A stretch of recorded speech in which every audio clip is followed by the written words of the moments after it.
आज हम पाठ पढ़ेंगे ऋतुराजः वसंतः। तो देखो, ऋतुओं का राजा कौन होता है? वसंत। यानी वसंत जो है, वसंत की जो ऋतु है वो ऋतुओं का राजा कहलाती है। इस पाठ के अंदर उपसर्ग का प्रयोग किया गया है, यानी हम उपसर्ग का इंट्रोडक्शन करेंगे। इसमें आपको कुछ उपसर्ग दिए हुए हैं जो अलग अलग धातुओं के साथ लगते हैं तो अलग अलग शब्दों की रचना करते हैं। तो देखते हैं हम कुछ उपसर्गों का प्रयोग। तो देखिए,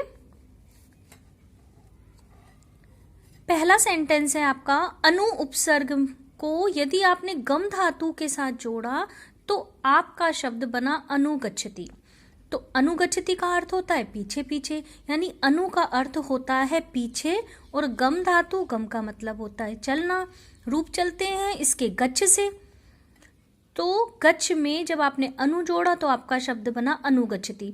अगर आपको इसमें लकार में और शब्द बनाने हैं तो आप पूरे रूप ऐसे चलाएंगे, अनुगच्छति, अनुगच्छतः, अनुगच्छन्ति, अनुगच्छसि, अनुगच्छतः, अनुगच्छत, अनुगच्छामि, अनुगच्छावः, अनुगच्छामः। इस तरह से कर्ता के अकॉर्डिंग आप क्रिया लगा सकते हो। तो यहाँ जो सेंटेंस है आपका, बालः अम्बाम अनुगच्छति। बालक माँ के पीछे पीछे चल रहा है। तो यहाँ आपको पिक्चर में दिखाई दे रहा है। छात्राः अध्यापकम् अनुगच्छन्ति। छात्र अध्यापक के पीछे पीछे चलते हैं या चल रहे हैं।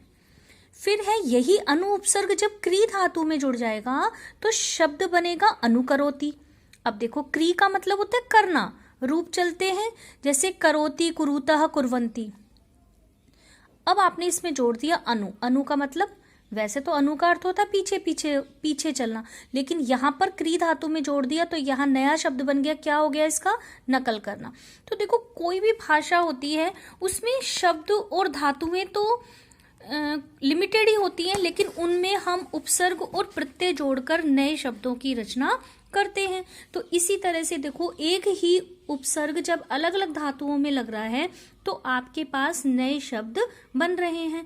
तो अनु उपसर्ग को जब आपने क्री धातु में जोड़ दिया तो आपका शब्द बना अनुकरोति। तो देखो सेंटेंस, पुत्रः जनकम अनुकरोति। पुत्र पिता की नकल करता है या कर रहा है। वानरः बालकम अनुकरोति। बंदर बालक की नकल कर रहा है। फिर देखो, नेक्स्ट है आपका अनु जमा भू। अब ये अनु उपसर्ग जब आपने भू धातु में जोड़ा तो आपका शब्द बना अनुभव, क्योंकि भू जो धातु है इसके रूप चलते हैं भव से। तो आपने भव में क्या जोड़ दिया? अनु। तो आपका शब्द बन गया अनुभव। अब सेंटेंस देख लीजिए, अनुभव करना। पुत्रम दृष्ट्वा माता सुखम अनुभवती। पुत्र को देखकर माता सुख का अनुभव करती है। जनाः पर्वतेषु सुखम अनुभवन्ति। लोग पर्वतों पर सुख का अनुभव करते हैं, यानी लोग जब घूमने जाते हैं पर्वतों पर तो उनको बहुत अच्छा लगता है, वो सुख का अनुभव करते हैं। नेक्स्ट, ये अनु उपसर्ग जब नी धातु में जुड़ेगा, नी जो है, नी का मतलब होता है लेना, ठीक है, और इसके रूप चलते हैं नय से। इसके रूप चलते हैं नय से। नयति, नयतः, नयन्ति। अब ये नी धातु में जब आपने अनु जोड़ा तो आपका शब्द बन गया अनुनय। अनुनय करना। अब देखो, भक्तः देवम अनुनयति। भक्त देव से अनुनय करता है या भक्त देव से प्रार्थना करता है। चोरः सैनिकम अनुनयति। चोर सैनिक से अनुनय करता है। अनुनय विनय मतलब रिक्वेस्ट करता है। अब देखो, यही अनु उपसर्ग जब आपकी श्री धातु में जुड़ा, श्री रूप चलते हैं इसके सर से। सरती, सरतः, सरंती। अब अनु जोड़ दिया तो आपका शब्द बना अनुसरती। अब देखो, सीता रामम अनुसरती। सीता राम के पीछे पीछे चलती है। विद्वान ज्ञानम अनुसरती। विद्वान ज्ञान का अनुसरण करते हैं। तो देखो, दो तरह से अनुसरण करना हो गया। पीछे पीछे चलना मतलब दो तरह से। एक तो जैसे आपको ये दिखाई दे रहा है कि चलने के अर्थ में, कि ये इसके पीछे चल रही है, एक होता है कि हम जीवन में किसी के आदर्शों को अपना लेते हैं तो हम उसी के ही पीछे पीछे चलते हैं। यानी आपने यदि अपने जीवन में किसी को आदर्श बना रखा है, आप किसी को फॉलो करते हो, जैसे आप महात्मा गांधी को करते हो, आप विवेकानंद के अनुयायी हो या विवेकानंद के विचारों से इतने प्रभावित हो, तो आप अपने जीवन में उनका अनुसरण करते हो, है ना, उनके पीछे पीछे चलते हो। तो पीछे चलने का मतलब एक इस अर्थ में हो गया, चलने के अर्थ में, और एक हो गया जीवन में अनुभव करना, जीवन में उसे अपनाना, तो उसे भी हम पीछे पीछे चलना कहते हैं।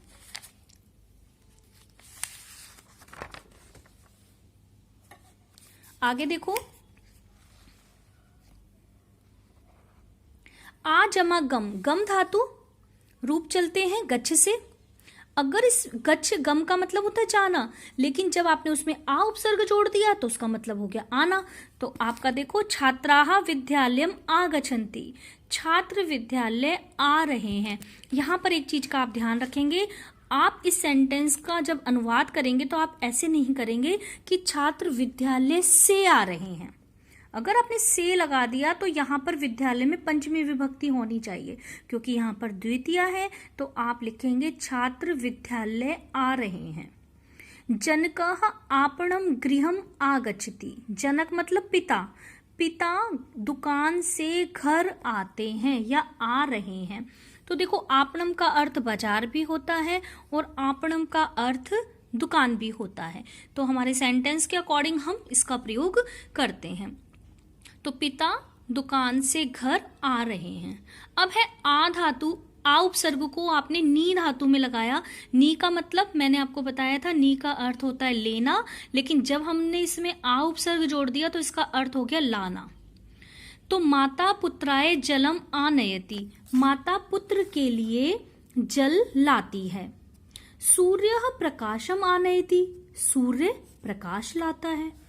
अब है उत उपसर्ग, उत उपसर्ग को जब आपने स्था धातु में जोड़ दिया तो शब्द बन गया उत्तिष्ठति, यानी उठना।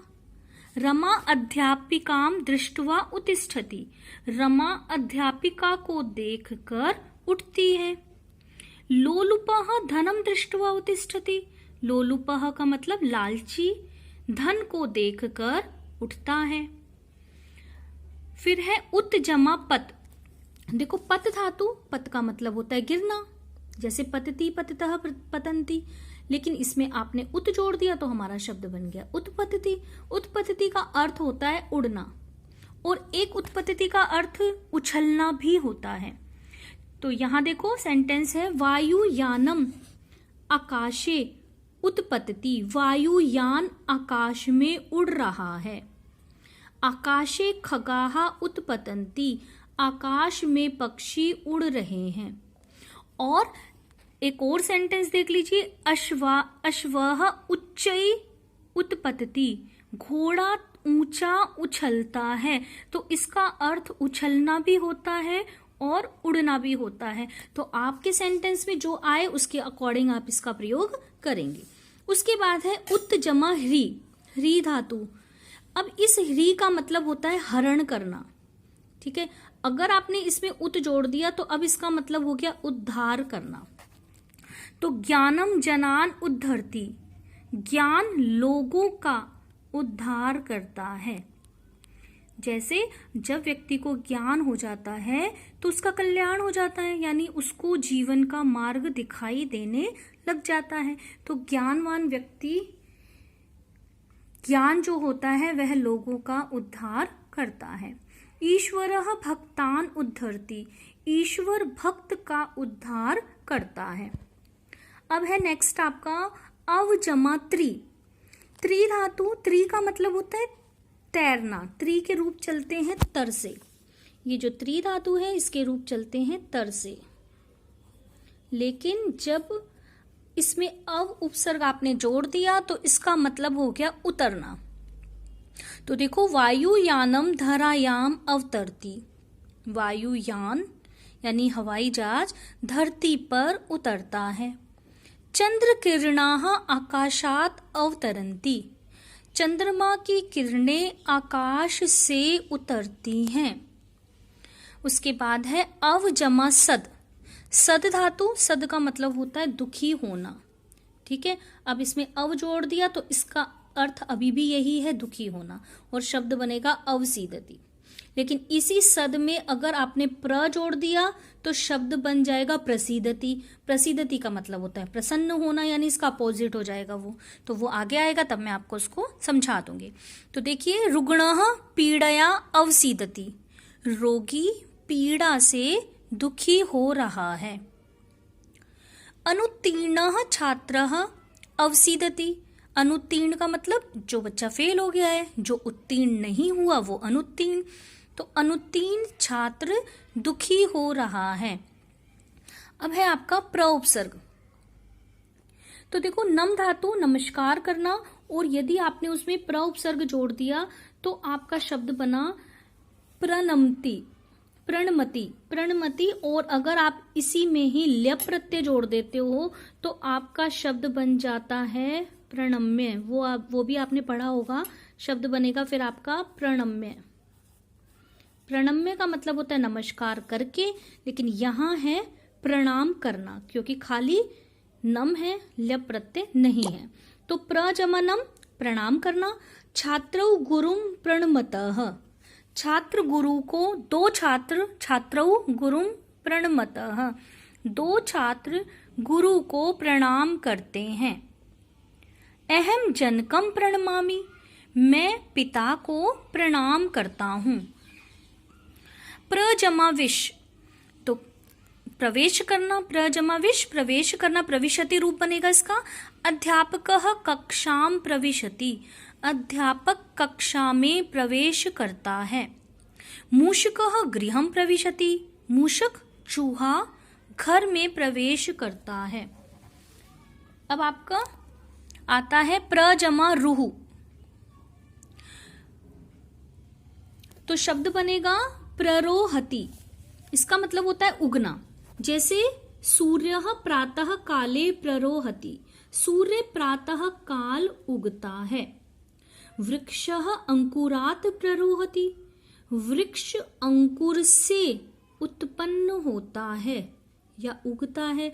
तो पहले अंकुर जो होता है, बीज जो होता है वो फूटता है, उसके बाद वृक्ष बनता है। तो वृक्ष किससे उत्पन्न होता है? अंकुर से, यानी बीज से। प्रजमा सद, जो मैंने अभी आपको बताया, सद धातु, सद का मतलब दुखी होना। अगर उसमें आपने अव जोड़ा था तो अवसीद जो शब्द बना था उसका मतलब भी होता है दुखी होना। लेकिन अगर इस सद में आपने प्र जोड़ दिया तो आपका शब्द बनेगा प्रसीदति। अब यहां पर बहुवचन में है तो शब्द आ रहा है प्रसीदन्ति। तो देखिए, मधुरम वचनम श्रुत्वा जनाः प्रसीदन्ति, मधुर वचनों को सुनकर लोग प्रसन्न होते हैं। यानी अगर आप मीठे वचन बोलते हो तो उसे सुनकर लोग प्रसन्न होते हैं। अहम मित्रैः सह प्रसीदामि, मैं मित्रों के साथ प्रसन्न होता हूं। यानी मित्रों के साथ जब हम होते हैं तो हमें खुशी होती है, ज्यादा सुख का अनुभव हम करते हैं। अब यहां से आपकी वार्तालाप शुरू हो रही है। तो देखो, अरुणा सारिका च परस्परम वार्तालापम कुरुत, अरुणा और सारिका आपस में बातचीत कर रही हैं। अरुणा नाम है एक लड़की का, एक है सारिका। तो देखिए, अरुणा कहती है, हे सारिके किम तुम जानासि यत भारते षड ऋतवः भवन्ति। हे सारिके, क्या तुम जानती हो कि भारत में 6 ऋतुएं होती हैं? सारिका, आम, हाँ, जानामि, जानती हूँ। तेषाम नामानि सन्ति, उनके नाम है वसंतः, ग्रीष्मः, वर्षा, शरद, हेमंतः, शिशिरः च। उन ऋतुओं के नाम हैं वसंत, ग्रीष्म, वर्षा, शरद, हेमंत और शिशिर। यानी हमारी 6 ऋतुएं मानी गई हैं। अरुणा, वसंत ऋतुराजः, वसंत ऋतु कदा आगच्छति, वसंत ऋतु कब आती है? सारिका, वसंत ऋतु तो फरवरी मासे आगच्छति, वसंत ऋतु तो फरवरी के महीने में आती है, फरवरी मास में आती है। अरुणा, वसंत ऋतु किम किम भवति, वसंत ऋतु में क्या क्या होता है?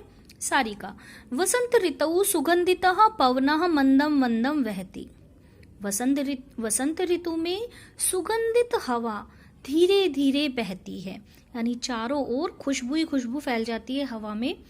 वृक्षेषु नवीनानि पत्राणि प्रभुवन्ति,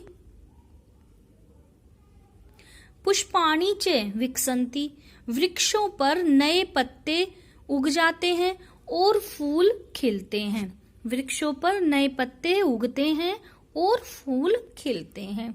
सर्वत्र सुगंधः प्रसरति, सब ओर सुगंध फैल जाती है। पिकाः आम्रवृक्षेषु उपविशन्ति कूजन्ति च, पिकाः का मतलब कोयल आम के पेड़ों पर बैठती है और कूजती है, कूजती है मतलब कूकती है। वने मृगाः इतस्ततः विहरन्ति, जंगल में हिरन इधर उधर विहार करते हैं, जंगल में हिरन इधर उधर विहार करते हैं। आकाशे खगाः उत्पतन्ति, आकाश में पक्षी उड़ते हैं। जनाः कोकिला नाम मधुरम स्वरम श्रुत्वा प्रसीदन्ति, लोग कोयल का मधुर स्वर सुनकर प्रसन्न होते हैं। शर्षपस्य पादपेषु नवीनानि पीतानि पुष्पाणि उद्भवन्ति, सर्स का मतलब होता है सरसों, सरसों के पौधों पर नए पत्ते और फूल उत्पन्न होते हैं। अरुणा, हे सुरेखे अस्मिन् काले वातावरणं कीदृशं भवति, हे सुरेखे इस काल में वातावरण कैसा होता है। सुरेखा, हे अरुणे वसंते न अति उष्णम न अति शीतम च भवति, वसंत ऋतु में न अधिक गर्मी और न अधिक ठंड होती है। सूर्य तपोपि सुखदः भवति, सूर्य का ताप भी सुखद होता है, यानी धूप भी हमें अच्छी लगती है। जनाः अस्याम ऋतौ सुखम अनुभवन्ति, लोग इस ऋतु में सुख का अनुभव करते हैं। होलिकोत्सवः अपि वसंतर्तौ आगच्छति, होलिका का उत्सव भी वसंत ऋतु में आता है। अरुणा, सर्वासु ऋतुषु वसंतः सर्वोत्तमः रमणीयमः च अस्ति, सभी ऋतुओं में वसंत ऋतु सर्वोत्तम होती है और रमणीय होती है। अतः जनाः एतं ऋतुराजः कथयन्ति, इसीलिए लोग इसे ऋतुराज कहते हैं। उम्मीद है आपको पाठ समझ आया होगा।